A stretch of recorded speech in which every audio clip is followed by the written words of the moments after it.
नमस्कार। कभी कभी इंग्लिश ग्रामर एक पहेली जैसी लगती है ना? कुछ वाक्य देखने में तो बिल्कुल एक जैसे होते हैं, पर उनके नियम एकदम अलग होते हैं। आज हम इसी पहेली के एक बहुत बड़े हिस्से को सुलझाने वाले हैं, एक ऐसे कॉन्सेप्ट के साथ जो इंग्लिश बोलने और समझने का पूरा तरीका हमेशा के लिए बदल सकता है। तो चलिए इसे समझने के लिए दो वाक्यों की एक कहानी से शुरुआत करते हैं। ये वाक्य ऊपर से तो बड़े मिलते जुलते लगते हैं, लेकिन इनके अंदर इंग्लिश ग्रामर का एक बहुत ही गहरा राज छिपा हुआ है। सवाल बिल्कुल सीधा है, लेकिन इसका जवाब ही इंग्लिश की बुनियाद है। इन दो वाक्यों को जरा ध्यान से देखिए। क्या कोई अंदाजा लगा सकता है कि ग्रामर के हिसाब से इनमें जमीन आसमान का फर्क क्यों है? स्क्रीन पर देखिए। एक तरफ है शी इज ब्रेव, यानी वह बहादुर है, और दूसरी तरफ है शी इज रनिंग, यानी वह दौड़ रही है। दोनों में शी इज तो कॉमन है ना? लेकिन एक में हम उसके होने की बात कर रहे हैं, उसकी एक क्वालिटी बता रहे हैं, और दूसरे में हम उसके कुछ करने की बात कर रहे हैं, एक एक्शन की। बस यहीं से सारा खेल शुरू होता है। तो फिर इस पहेली का हल क्या है? इसका जवाब 3 अक्षरों में छिपा है, SWA। यही वो चाबी है जो इंग्लिश के 2 अलग-अलग दरवाजों को खोलती है। तो चलिए इसमें थोड़ा और गहराई से उतरते हैं। स्वा का पूरा मतलब है सेंटेंस विदाउट एक्शन, यानी कोई भी ऐसा वाक्य जिसमें सब्जेक्ट कोई काम नहीं कर रहा हो। इसमें हम सब्जेक्ट के बारे में बस कुछ बताते हैं कि वो क्या है, कैसा है, या फिर कहाँ है। इसमें कोई मेहनत नहीं, कोई हलचल नहीं होती। तो सबसे जरूरी बात यह समझनी है कि इंग्लिश भाषा असल में 2 हिस्सों में बंटी हुई है। एक तरफ है होना या बीइंग, जिसे हम SYA कहते हैं, जैसे आई एम हैप्पी, यानी मैं खुश हूं, यहां कोई काम नहीं हो रहा।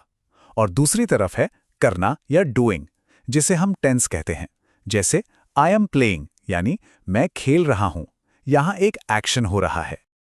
अब ये स्लाइड देखिए, ये दोनों के बीच का फर्क एकदम साफ कर देती है। SWA का लॉजिक है सब्जेक्ट क्या है, जबकि टेंस का लॉजिक है सब्जेक्ट क्या करता है। SWA में 0 फिजिकल एफर्ट लगता है, और सबसे जरूरी बात, इसमें कोई मेन वर्ब या एक्शन वर्ब नहीं होती, जबकि टेंस में फिजिकल या मेंटल एफर्ट और मेन वर्ब दोनों ही होते हैं। तो ठीक है, अब ये तो समझ आ गया कि SWA क्या है, पर सवाल ये उठता है कि हम इसे रोजमर्रा की इंग्लिश में इस्तेमाल कहाँ करते हैं। असल में SWA के 4 मुख्य काम हैं। चलिए एक एक करके इन्हें देखते हैं। स्व का सबसे पहला और सबसे आम काम है किसी की पहचान यानी आइडेंटिटी बताना। ये बताना कि कोई इंसान या कोई चीज क्या है।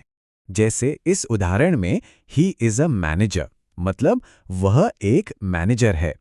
हम उसका काम नहीं बता रहे, बल्कि उसकी पहचान बता रहे हैं कि वो क्या है। ये एक क्लासिक SWA वाक्य है। स्वा का दूसरा बड़ा काम है किसी चीज या व्यक्ति की क्वालिटी बताना, यानी उसके गुण या अवगुण के बारे में बताना, ये बताना कि कोई चीज कैसी है। उदाहरण के लिए द टी इज हॉट, मतलब चाय गर्म है।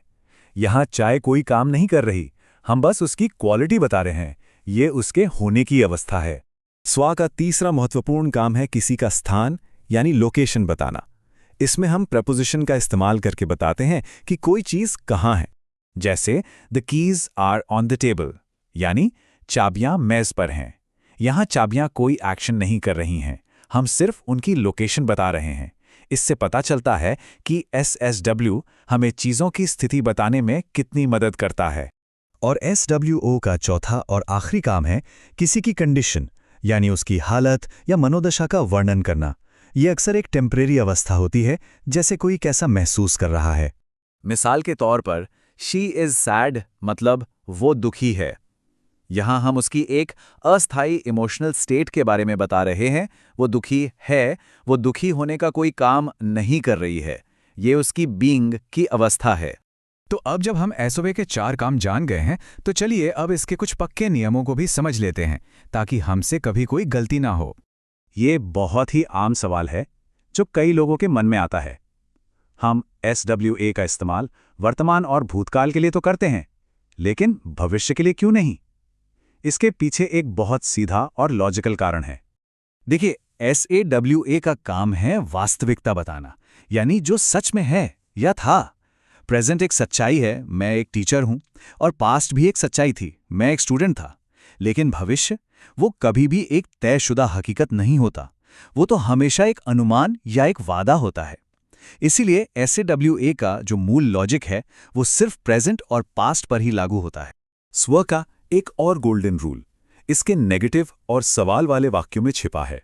यहां पर टेंस की तरह डू, डज या डिड का कोई काम नहीं है। नियम बहुत ही सिंपल है।